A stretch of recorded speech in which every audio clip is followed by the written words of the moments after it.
Automatic transmissions make driving easier than ever. No clutch, no manual shifting, just put it in drive and go. Most drivers assume that because it's simpler to operate than a manual, it's also harder to damage. That assumption is wrong, and it's costing a lot of people a lot of money. Automatic transmissions are precision hydraulic systems with hundreds of closely machined components operating inside a bath of fluid under high pressure. They're engineered to last a very long time when used correctly. But there are specific habits, things that feel completely normal and harmless, that quietly accelerate wear on the most expensive components inside that gearbox. The damage doesn't happen all at once. It accumulates over months and years, invisibly, until one day the transmission starts slipping or hesitating or stops working entirely. And then you're looking at a repair bill between $3,000 and $7,000. Today I'm going through the habits that destroy automatic transmissions, what each one does mechanically, why it matters, and the simple corrections that protect one of the most expensive components in your vehicle. Let's get into it. The first and most damaging habit is one that most drivers do every single time they pull out of a parking space or driveway. Shifting from reverse to drive or drive to reverse before the car has come to a complete stop. It feels like nothing. You're backing out of the driveway.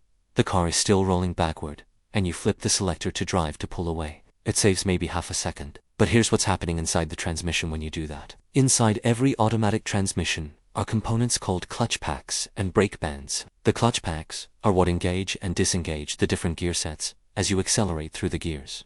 The brake bands are responsible for stopping internal gear sets during gear changes, when you shift from reverse to drive while the vehicle is still moving backward. The transmission has to absorb all of the momentum of the car moving in one direction while simultaneously trying to engage the drive gear to move in the opposite direction. The clutch packs and brake bands take that entire load, a load they were absolutely not designed to handle. They're designed to manage smooth gear transitions, not to stop a moving vehicle and reverse its direction. Every time you do this, you're asking those components to do something far outside their design specification. The brake band in particular suffers from this habit over time.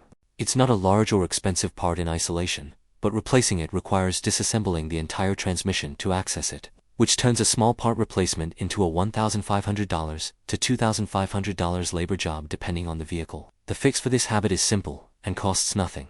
Use your brakes to bring the car to a complete stop before shifting direction. It adds 1 second to your backing out routine. That's the entire trade-off. 1 second now versus a transmission repair later. The second habit is one that millions of drivers believe is actually protecting their transmission, shifting to neutral at red lights. The reasoning sounds logical. The car is stopped. There's no point in the transmission being in gear, and holding it in drive while stopped puts stress on the torque converter. So, shifting to neutral seems like the considerate thing to do for the transmission. The reality is the opposite of that logic. Modern automatic transmissions are specifically designed to idle in drive without issue. The load on the drivetrain while sitting at a red light in drive is minimal. The torque converter absorbs the small amount of creep force through its fluid coupling, and the transmission's hydraulic system maintains normal operating pressure throughout. That's exactly what the system was engineered to handle during stop-on-go driving. What actually causes wear is the repeated mechanical action of shifting in and out of neutral at every light. Every selector movement is a mechanical input that engages and disengages components inside the transmission. Doing this dozens of times per day adds unnecessary shift cycles to components that have a finite service life. Additionally, there's a fuel economy myth attached to this habit. Many drivers believe coasting or idling in neutral saves fuel. On modern fuel-injected vehicles, this is not accurate. When you lift your foot off the gas pedal while in drive, most modern engine management systems cut fuel delivery entirely. The engine is being driven by the vehicle's momentum through the drivetrain, and fuel injection is suspended. When you shift to neutral at a red light, the engine has to use a small amount of fuel to maintain idle speed because it's no longer being supported by drivetrain momentum. You're not saving fuel by going to neutral. You're using slightly more, while also adding unnecessary shift cycles to your transmission. Keep it in drive at red lights, foot on the brake, and let the engineering work the way it was designed to. The third habit is one that most drivers have never even thought about, because the parking pawl, the component involved, is something they've never heard of. When you shift your automatic transmission into park, a small metal pin called the parking pawl engages with a gear on the output shaft of the transmission, physically locking it so the vehicle can't roll. It's an effective mechanism when used correctly. The critical requirement is that the car must be fully stopped before you engage park. When you shift into park while the vehicle is still rolling, even slowly, even just a foot or two of momentum, the parking pawl has to engage with a spinning gear. The pawl slams into the gear under load. If this happens, at even a low rolling speed, the force on the parking pole and the gear it engages can be significant. The parking pole is not designed to stop a moving vehicle. It's designed to lock a stationary one. Repeated engagement, while rolling, bends and weakens the pawl over time. When the pawl eventually fails, and it will, if abused long enough, the park function no longer engages properly, and broken metal fragments from the failed pawl circulate through the transmission fluid, contaminating the entire system and causing damage to components that had nothing to do with the original failure. There's a related habit that compounds this problem: parking on hills without using the parking brake. When you park on a slope and rely entirely on park to hold the vehicle, the full weight of the car is resting on that single, small pawl. It's holding thousands of pounds against gravity with one metal pin. The parking brake exists specifically to share and ultimately take this load. The correct sequence on any slope is to stop, hold the brake, shift to neutral, apply the parking brake, then shift to park. In this sequence, the parking brake takes the vehicle's weight before the parking pawl engages, so the pawl seats lightly rather than under load. When you shift out of park later, you won't hear or feel that characteristic jolt, because the pawl wasn't under pressure. Use the parking brake every time you park on any grade, no matter how slight. The fourth habit is the neutral launch, revving the engine in neutral, and then snapping the selector to drive to accelerate quickly from a stop. This is something you see at traffic lights occasionally, and it's one of the most mechanically destructive things you can do to an automatic transmission.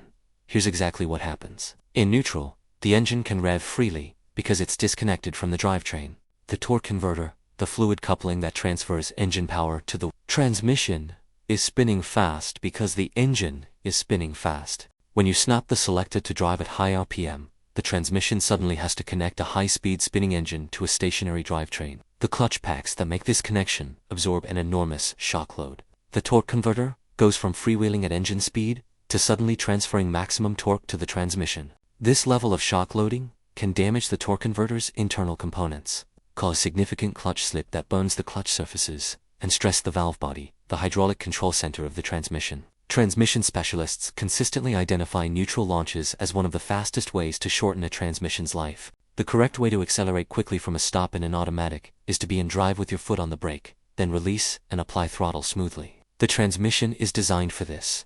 It is not designed for neutral launches. The fifth habit is how most drivers handle long downhill grades, and it's a habit that damages both the transmission and the brakes simultaneously. When you're heading down a long, steep hill in an automatic, the instinct for most drivers is to stay in drive and ride the brakes, pressing the brake pedal continuously to maintain speed. This is hard on the brakes for the obvious reason. Sustained braking generates heat, and heat is what destroys brake pads and rotors. Brake fade.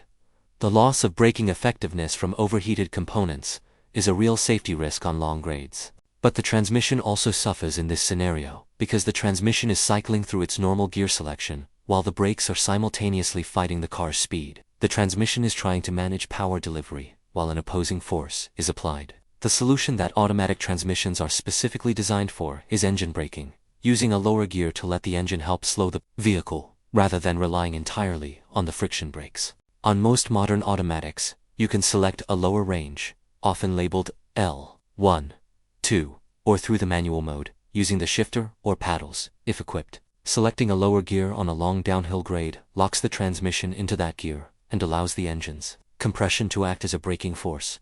The engine slows the vehicle naturally. The brakes are used only for final speed control, rather than continuous heavy application, and the transmission is operating in a normal, controlled manner, rather than cycling through ranges under brake load. Commercial truck drivers do this on every long grade as standard practice. It's what those runaway truck ramps exist to address when it goes wrong.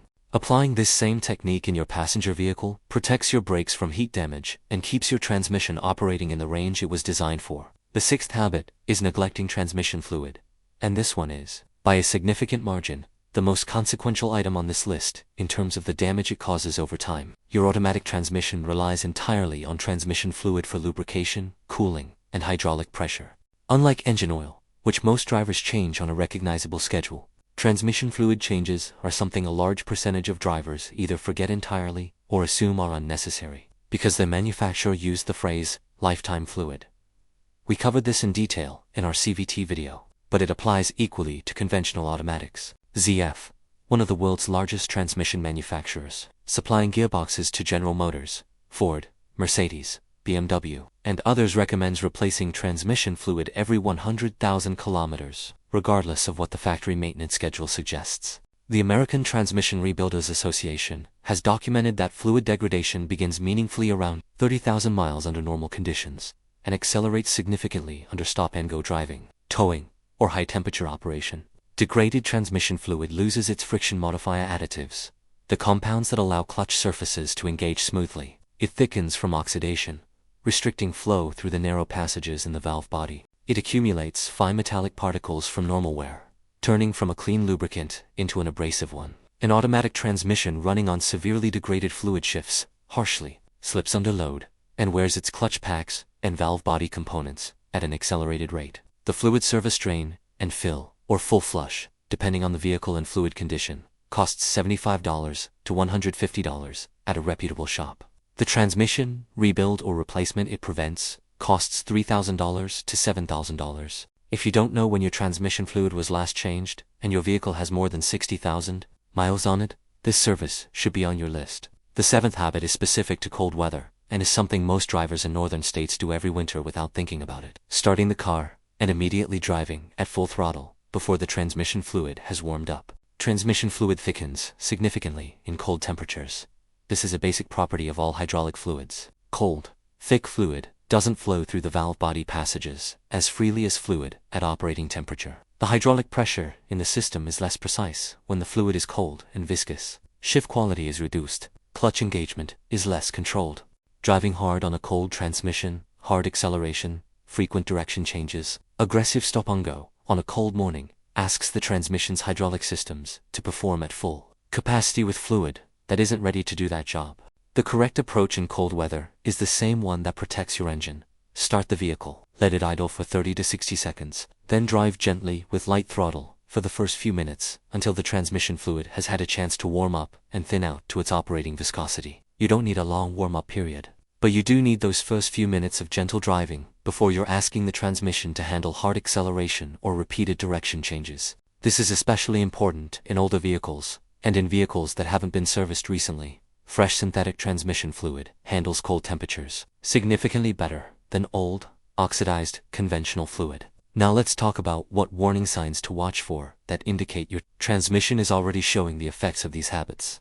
Delayed engagement, a noticeable pause between shifting into drive or reverse and the transmission actually catching, is one of the earliest signs that something is developing. Slipping, the sensation that the engine revs but the vehicle doesn't accelerate proportionally, indicates clutch pack wear or pressure issues. Harsh or jerky shifts that weren't there before suggest either fluid degradation or developing wear in the shift, solenoids, or valve body. A burning smell from under the vehicle after driving can indicate overheated transmission fluid. Any of these symptoms warrant a transmission inspection and fluid check before driving further puts additional load on already stressed components. Here's the complete action plan. Stop shifting direction before coming to a full stop. Use your brakes to stop the car first, every time. Leave it in drive at red lights, and keep both hands on the wheel where they belong. Always come to a complete stop before engaging park, and use your parking brake on hills. Never rev in neutral and snap to drive. On long downhill grades, use a lower gear and let the engine help brake. Check your transmission fluid condition and change date. If you can't document a change in the last 60,000 miles, have it serviced. And in cold weather, give the transmission a few minutes of gentle driving before pushing it. These aren't complicated habits. Most of them are just corrections to things that feel normal, because nobody ever explained why they were wrong. Your automatic transmission is one of the most expensive components in your vehicle, and one of the most expensive to repair when it fails. The habits in this video are what separate transmissions that go 200,000 miles from ones that need a rebuild at 90,000.